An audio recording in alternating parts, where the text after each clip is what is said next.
Hello guys, আমি ইন্দ্র। তো আজকে তোমাদের হোস্ট। তো এই সান্দাকফু ট্যুরের সব থেকে মেন যে আকর্ষণীয় জিনিস, মানুষ এত দূর থেকে আসে, এই যে কাঞ্চনজঙ্ঘা পিক, পুরো স্পষ্ট পুরো রেঞ্জটাই দেখা গিয়েছে আজকে। আর এপারে রয়েছে তোমার মাউন্ট এভারেস্ট সম্পূর্ণ ক্লিয়ার দেখা গিয়েছে। তো আজকে থাকবে তোমাদের সঙ্গে কিভাবে আমরা কাঞ্চনজঙ্ঘা এবং মাউন্ট এভারেস্ট দেখেছিলাম, এবং কালাপুকুরি লেক তার সম্বন্ধে, তার ইতিহাস, ও সান্দাকফুতে কেমন ঠান্ডা রয়েছে বর্তমানে জানুয়ারি মাসে, সব কিছু তোমাদের সঙ্গে শেয়ার করব। এবং সান্দাকফুর ভালো মন্দ এবং যে হোটেল বা কেন আমরা বেছে নিয়েছিলাম আল। তো চলো বন্ধুরা, শুরু করা যাক।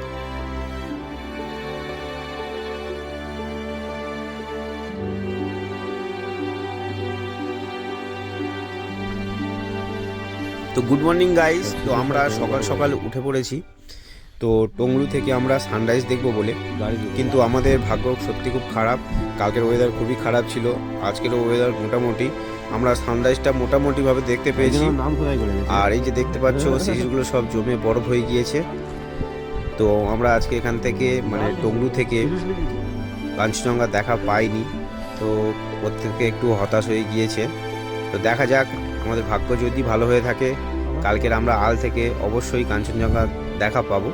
তবে এই যে টংলুতে যে এই যে আকাশ আর এই যে পরিবেশ, এটা দেখে আমরা কিন্তু সকলে খুবই খুশি।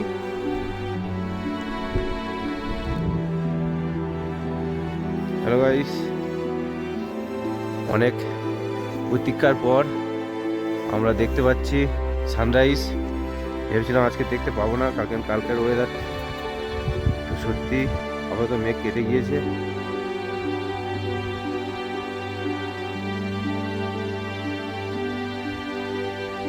এই টংলুতে থাকার একটাই সবচেয়ে বড় কারণ হলো, এখান থেকে খুব সুন্দর সানসেট দেখা যায় আর সানরাইজও দেখা যায়। একদিকে সূর্য উঠছে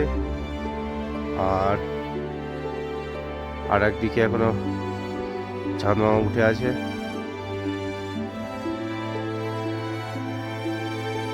আপাতত কালকেকার থেকে আজকের ওয়েদার মোটামুটি ক্লিয়ার রয়েছে।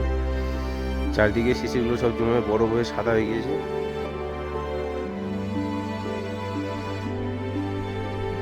এটা হচ্ছে টংলুর টপ পয়েন্ট। তো এখান থেকে মোটামুটি আপনারা সানরাইজ সানসেট সব কিছু ভালোভাবে দেখতে পাবেন। তো আমরা এখন উপরের দিকে যাচ্ছি। এখান থেকে টংলু যে গ্রাম, খুব ছোট্ট একটি গ্রাম, এর ভিউটা অসাধারণ। আকাশ তার রং বদলাতে শুরু করেছে, আর টংলু গ্রামটা এত সুন্দর আর এতটা মায়াবী, মানে আমি যতবার দেখব আমার অনুভূতি একই থেকে যাবে। খুবই সুন্দর এই গ্রামটা। ওই যে দূরে দেখা যাচ্ছে রাজু হোমস্টে, মানে অপরূপ লাগছে এখান থেকে ভিউটা। তো এটাই হচ্ছে রাজু হোমস্টের কিচেন। তো এখন আমাদের ব্রেকফাস্টের টাইম, তো আমরা ব্রেকফাস্ট করব। তো এই রাজু হোমস্টে পরিচালনা করে কিন্তু ওনার ওয়াইফ এবং ওনার বোন রয়েছে, ওনারা দুজনেই পরিচালনা করে। আর আপনারা যদি রাজু হোমস্টেতে আসতে চান, অবশ্যই ডেসক্রিপশানে আমি নাম্বার দিয়ে দেবো, এই নাম্বারে আপনারা কন্ট্যাক্ট করে আসতে পারেন। তো আজকের আমাদের সকালের ব্রেকফাস্ট ছিল গরম গরম ম্যাগি। আর এখানকার ফুড কোয়ালিটি যথেষ্ট ভালো, খুবই সুন্দর। অনেকের মনে প্রশ্ন আসতেই পারে যে আমরা কেন টংলুকে চুজ করলাম, টুংলিমকে নয়। টুংলিমে কিন্তু অনেক বেশি হোমস্টে রয়েছে, এখানে মাত্র 2 থেকে 3টে হোমস্টে রয়েছে। তো একটা কথা আপনাদেরকে বলে রাখি, এখান থেকে কিন্তু সানরাইজ আর সানসেট খুব ভালো দেখা যায়। এছাড়া ভোরে দার্জিলিংও খুব সুন্দরভাবে ভিউ পাওয়া যায়, যেটা আপনারা টুংলিং থেকে পাবেন না। যেহেতু আমরা এসছি, ওয়েদার খারাপ, সেই জন্য আপনাদেরকে তেমনভাবে দেখাতে পারিনি, কিন্তু ওয়েদার ভালো থাকলে এখান থেকে সব কিছুই দেখা যায়। আর রাজু হোমস্টেকে চুজ করার একটাই কারণ, এখানের ফুড কোয়ালিটি, অ্যাকোমোডেশন খুবই ভালো। তবে একটা কথা আপনাদের জানিয়ে রাখি, এটা কিন্তু অনেক হাই অ্যাটিটিউড, সেই জন্য আপনাদের অনেকেরই শরীর খারাপ হওয়ার চান্স থাকতে পারে। সেই কারণে এখানে কোনো ওষুধ দোকান নেই। আপনারা যখনই আসবেন অবশ্যই ওষুধ ক্যারি করবেন আর সঙ্গে কর্পূরও নিয়ে আসবেন। কারণ আমাদেরও কাল রাত্রে একটু সমস্যা হয়েছিল। আর এনাদের ব্যবহারও খুবই ভালো। আমরা যখন গরম জল চেয়েছি বা যে কোনো কিছু ডিমান্ড করেছি সব কিছু এনারা পূরণ করেছে। তো এনাদেরকে আমি 5-এর মধ্যে 5ই দেব। তো এখন আমাদের গাড়ি চলে এসছে। তো রাজু হোমস্টেকে বিদায় জানানোর পালা, এবং বিদায় জানিয়ে আমরা সোজা আজকে চলে যাব সান্দাকফু হয়ে আল। চলো দেখতে থাকো ব্লগটা।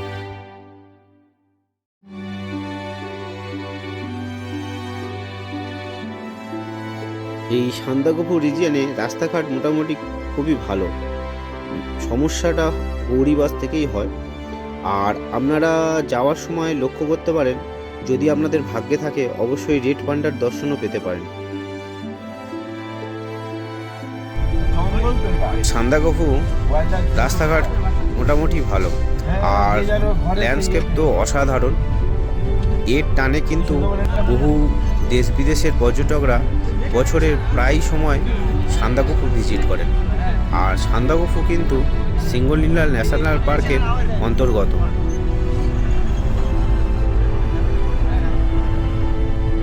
এখানে এসেও আপনারা অনেক সময় অনেক বন্যপ্রাণীর দেখা পেতে পারেন। এদের মধ্যে ফেমাস হচ্ছে রেড পান্ডা। তো এগুলোর সাইডিংয়ের জন্য আলাদাভাবে ট্যুরও করা হয়, যেটা আমরা আগে জানতাম না, এখানে এসে জানতে পারলাম। সান্দাকফু রিজিয়নে যাওয়ার সময় অনেক জায়গায় আপনাদের চেকপোস্ট করবে। তো সেখানে আপনাদের যে কোনো একজনের আধার কার্ড সবসময় বাইরে রাখবেন, কারণ সেই আধার কার্ড দিয়েই এন্ট্রি হবে, আবার যাওয়ার সময় এক্সিট করে যেতে হবে। তো আমরা চলে আসলাম কালীপুখুরি লেক। এটি খুব ফেমাস একটি লেক হচ্ছে এখানকার লোকাল লোকজনের কাছে, এবং এটা এনাদের শ্রদ্ধার জায়গা। এখানে এনারা এই লেকটাকে পূজা করে। পুকুরির নামকরণ করা হয়েছে। এই যে লেকটি দেখতে পাচ্ছেন, এই লেকটির রংটা অনেকটি কালো, আর পুকুরি শব্দের অর্থ হচ্ছে পুকুর। তো এটি হচ্ছে বুদ্ধিস্টদের কাছে খুবই পবিত্র একটি জায়গা। তো এখানকার স্থানীয় লোকেরা এখানে নামে না, এবং এটাকে খুব শ্রদ্ধা করে। কালীপুখুরি কিন্তু খুব সুন্দর একটি স্পট। এখানে এলে অনেকটা সময় আপনাদের কিভাবে কেটে যাবে সেটা আপনারা ধরতেই পারবেন না। আমরা যেহেতু এসেছিলাম জানুয়ারির প্রথমে, তো এখানে জল জমে বরফ হয়ে গিয়েছিল, আর খুব সুন্দর আর প্রচণ্ড ঠান্ডা ছিল এখানে। এই সান্দাকফু যাওয়ার দুটি রাস্তা রয়েছে, একটি নেপালের মধ্যে দিয়ে, আরেকটি রয়েছে ওয়েস্ট বেঙ্গলের ভিতর দিয়ে। তো আমরা যাচ্ছি নেপালের মধ্যে দিয়ে। তো নেপালের মধ্যে দিয়ে যেতে হলে আমাদের 50 টাকা পার হেড চার্জ পড়বে।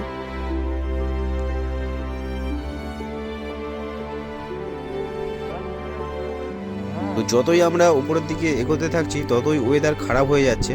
তো চারিদিকে মেঘ আর হালকা হালকা স্নোফল হয়েছে।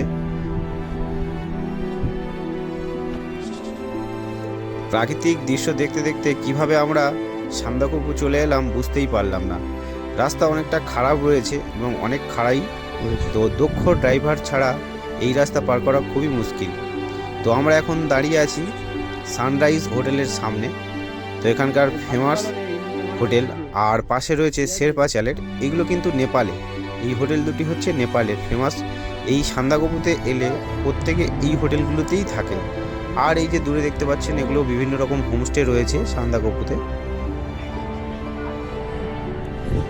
তো এখন আমরা চলে এসেছি সান্দাকফু। তো এখানে একটু সাইট সিন করে নেব, কারণ কালকে আমরা টাইম পাবো না। তো সান্দাকফুতে কী আছে তোমাদেরকে দেখাবো। এখানে বেশ কিছু হোমস্টে রয়েছে, কিছু রয়েছে নেপালে আর কিছু রয়েছে ইন্ডিয়াতে। এই যে মানে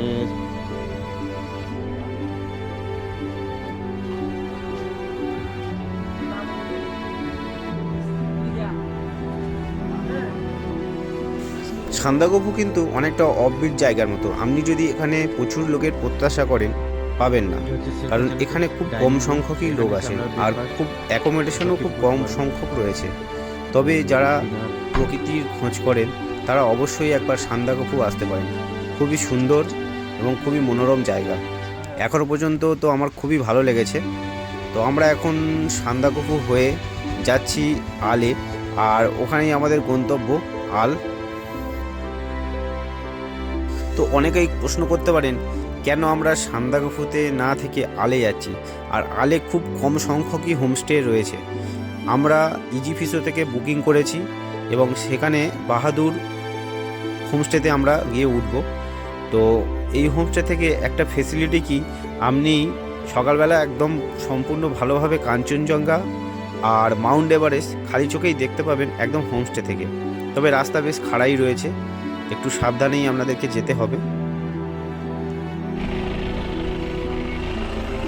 তো আমরা এই চলে এসেছি সবথেকে ফেমাস জায়গা আল, এবং আলে প্রত্যেকেই আসে সানসেট এবং সানরাইজ দেখতে। তো আজকের আমাদের নাইট স্টে হবে এই বাহাদুর হোমস্টেতে। এটা আমরা ইজিপিসো থেকে বুকিং করেছি। এই যে আমাদের রুম, একটাতে সিঙ্গেল বেড রয়েছে আর একটাতে ডবল বেড রয়েছে। আমাদেরকে দুটো রুম প্রোভাইড করা হয়েছিল, আর অ্যাটাচ বাথরুম রয়েছে।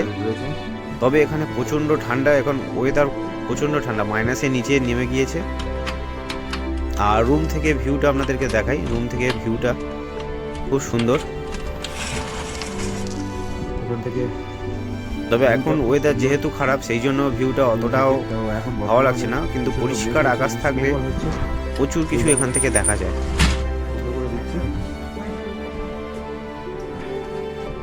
তো এই হোমস্টের আরও কয়েকটি রুম আপনাদেরকে দেখাই যে এই হোমস্টের রুমগুলো কেমন হয়। এই হচ্ছে আরেকটি রুম, সব 3 বেডের রুম, একদিকে সিঙ্গেল একদিকে ডবল। আর এখানে রুম হিটারও প্রোভাইড করা হয়, আপনারা যদি চান 500 টাকার বিনিময়ে একদিনের জন্য রুম হিটারও পেয়ে যাবেন। এটি আমাদের আরেকটি রুম দেওয়া হয়েছে, এই রুমটি। সব একই রকমের রুম, একই কোয়ালিটির রুম, অ্যাটাচ বাথরুম রয়েছে। এখন আমরা লাঞ্চ করছি, লাঞ্চ করেছি আলু তরকারি, ডাল।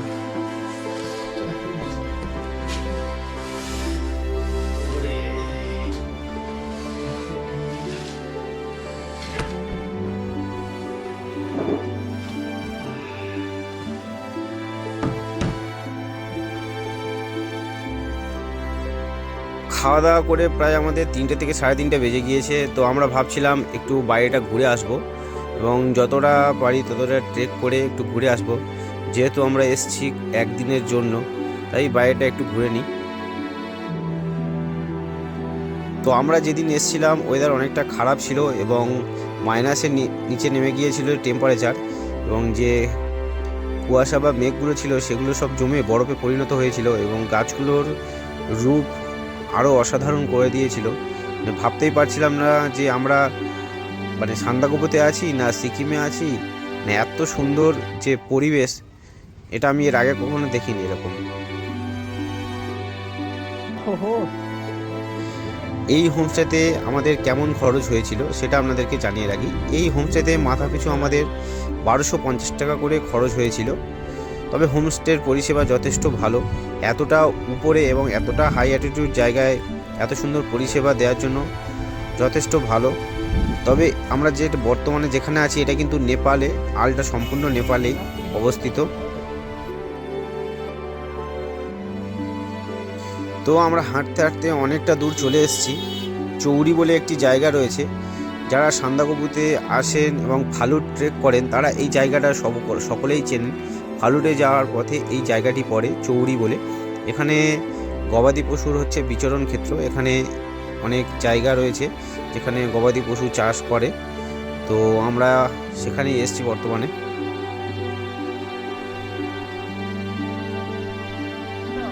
তো রাস্তায় যেতে যেতে অনেকগুলো চামড়ি গায়ের সঙ্গে দেখা হয়ে গেল।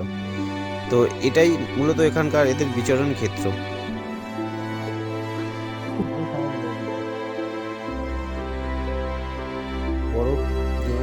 তো এটি একটি ঝর্ণা, বর্তমানে একদম জমে বরফ হয়ে গিয়েছে, পুরো সম্পূর্ণ বরফে পরিণত হয়েছে এখানে এই জলটি।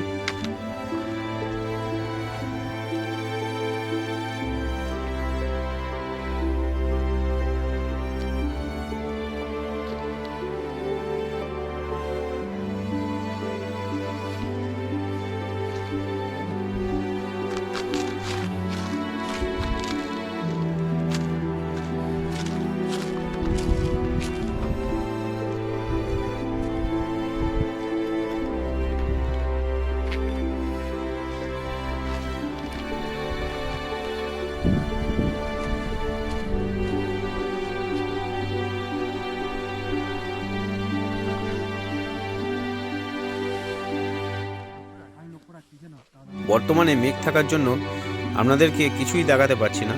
খুবই সুন্দর এই জায়গাটি। আর এখান থেকে কাঞ্চনজঙ্ঘা এবং মাউন্ট এভারেস্টের খুব সুন্দর দৃশ্য দেখা যায়। ব্যাংকে লাখ টাকা যদি পড়ে থাকে, তুমি যদি না খরচা করো তাহলে কিচ্ছু করতে পারবে না। এইসব জায়গায় আসতে হবে, ঘুরতে হবে, তবে মনে শান্তি পাবে। ভিউটা দেখো শুধু।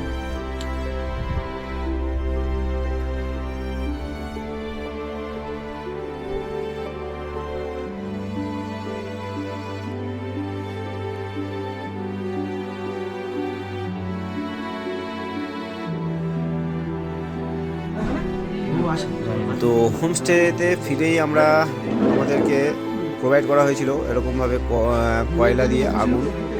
যেহেতু বাইরে পুরো -8-9 ঠান্ডা, একদম হাত পা জমে যাচ্ছিলো, এবং কয়লার আঁচ দিয়ে যে আমাদের তাপ নেওয়ার জন্য যে ব্যবস্থা করেছিল, এবং সঙ্গে ছিল পপকর্ন এবং গরম গরম চা, খুবই সুন্দর খেতে। জল আছে না?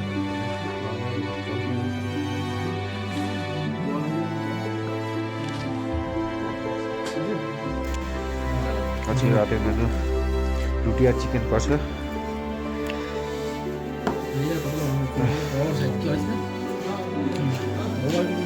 জিজ্ঞেস করতো সবজি টবজি কিছু আছে?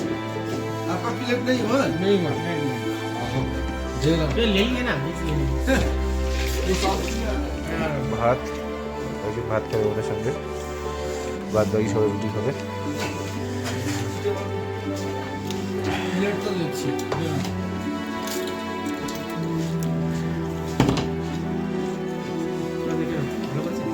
কেমন হচ্ছে তাহলে?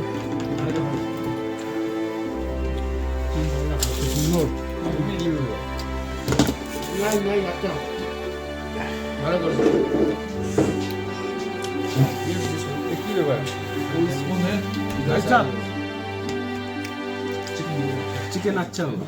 दाल लगेगा? नहीं, उसमें दाल लगेगा? ডাল দেবে? दाल लेबी? हाँ, एक किलो ठीक है। বাইরে মানে এতটাই যে ঠান্ডা, মানে কিছু বলা নেই। তো সব এসে আমরা 2 করে 3টে করে লেপ নিয়েছি, নিয়ে তার ভিতরে সব মোটামুটি ঢুকে যাচ্ছি, এতটাই ঠান্ডা। তো একজন এসে একদম ঢুকে গিয়েছে, মানে মুখটা শুধু জাস্ট বার করে আছে। গুড নাইট ফ্রেন্ডস, দেখা হবে কাল সকালে কাঞ্চনজঙ্ঘা ভিউর সঙ্গে।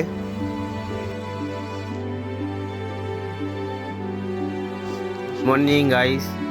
তো আমাদের যে হোমস্টেতে ছিলাম, সেই হোমস্টেতে আরও কয়েকজন ট্রেকাররা ছিল যারা ফালুট যাওয়ার কথা ছিল। তো সেই দাদারা উঠে পড়েছিল এবং তারাই আমাদেরকে ডাকে ফার্স্ট, যে দেখো সকাল হচ্ছে, মানে মোটামুটি এখান থেকে, মানে এটা হচ্ছে আমাদের হোমস্টে থেকে কাঞ্চনজঙ্ঘা যে ভিউ সেটাই। তো আমরা এবার হেঁটে যে এখন আমরা চলে এসেছি সেখানে যাব, আল ভিউ পয়েন্টে। এখন আমরা চলে এসেছি আল ভিউ পয়েন্টে। তো এখান থেকে সানরাইজ দেখবো। ওয়েদার কালকার থেকে একদম ফ্রেশ আছে, পরে চাঁদ দেখতে পাচ্ছ। হ্যাঁ, আর যে উদ্দেশ্যে আমাদের আসা, এই যে দেখতে পাচ্ছ সব শিশুগুলো সব বরফ জমে গেছে।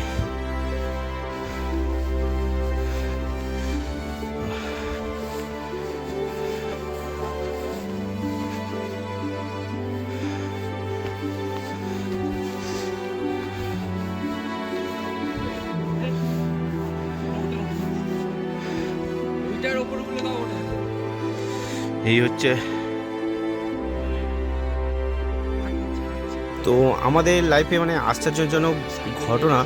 তো একসঙ্গে আমি এতগুলো, প্রথমে কিছু বুঝতে পারি না যে এতগুলো বাজ পাখি আমার লাইফে ফার্স্ট দেখা, একসঙ্গে এরা ঝাঁক বেঁধে বেরিয়ে পড়েছে। এতগুলো বাজ পাখি, মানে আমি ফার্স্ট লাইফে দেখলাম যে এতগুলো বাজ পাখি একসঙ্গে। শান্তি, মানে আমাদের যে বুটা যদি আবেদনটা ভগবান রেখেছিল, সত্যি সেদিন ওয়েদার সম্পূর্ণ পরিষ্কার হয়ে গেছিলো।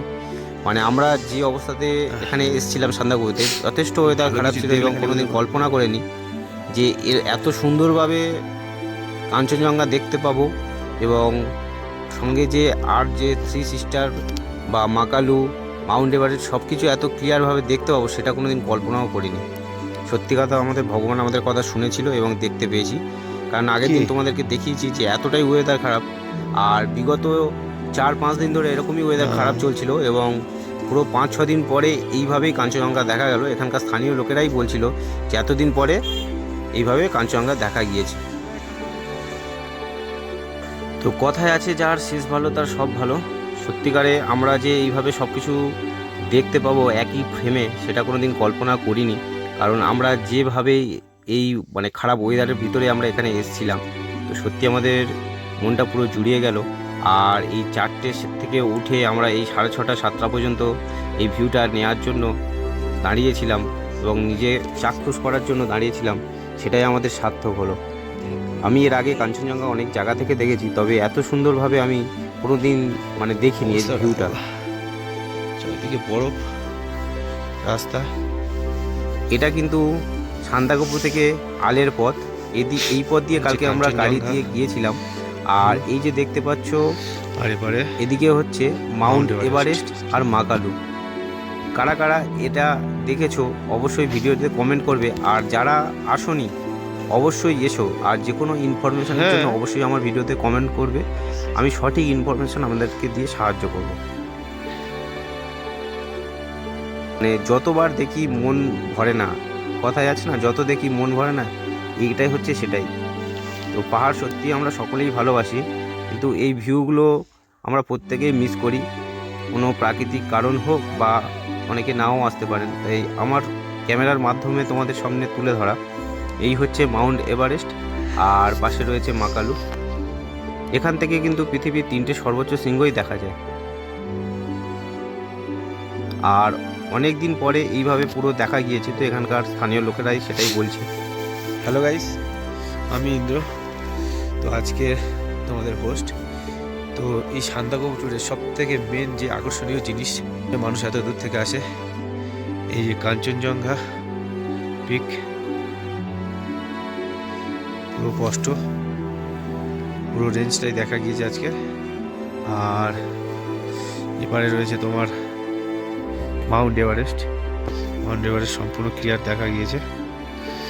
তো আমরা ভাবছিলাম দেখা যাবে না, যেহেতু কালকের থেকে ওয়েদার প্রচণ্ড খারাপ ছিল। তো আমরা উঠেছিলাম সেই ভোর 5টা থেকে, আর এখানে -6-7। তো দেখতে পেয়েছি, এটা আমাদের খুব ভাগ্যের বিষয় যেটা। আর এই যে ভিউ, এটা মানে বলে বোঝানো সম্ভব নয়। এখনও কিন্তু চাঁদ আছে, এখনও পর্যন্ত চাঁদ আছে। এখন বাজে প্রায় 8টা। এটা হচ্ছে মাউন্ট এভারেস্ট, আর এটা হচ্ছে কাঞ্চনজঙ্ঘা, 3 সিস্টার, লোৎসে। এগুলো আপাতত একটু মেঘে ঢাকা পড়ে গিয়েছে। তো মোটামুটি আজ ফ্রেশ দেখতে পেয়েছি আমরা।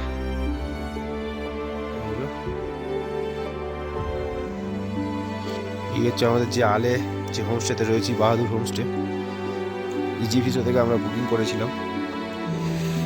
তো এখানে আরও একটি নতুন হোমস্টে রয়েছে, সেটা তোমাদের সঙ্গে শেয়ার করবো। এটাও খুব ভালো হোমস্টে, ভিউও ভালো রয়েছে। আর এটা হলো মাউন্ট এভারেস্ট, আর এটা হলো কাঞ্চনজঙ্ঘা।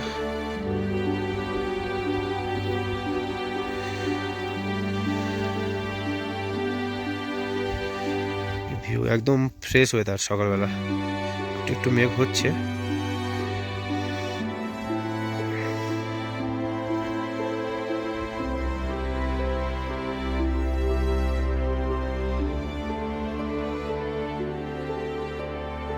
হোমস্টে। তো গুড বাই বন্ধুরা, দেখা হবে নেক্সট এপিসোডে। ওই এপিসোডে থাকবে কিভাবে আমরা সান্দাকফু থেকে শিটংয়ে গিয়েছিলাম, তার সম্পূর্ণ তথ্য এবং আমরা কিভাবে গিয়েছিলাম, কোন হোমস্টে বুক করেছিলাম, সব কিছু থাকবে। তো ভালো লাগলে অবশ্যই বন্ধুরা শেয়ার এবং সাবস্ক্রাইব করতে ভুলবে না।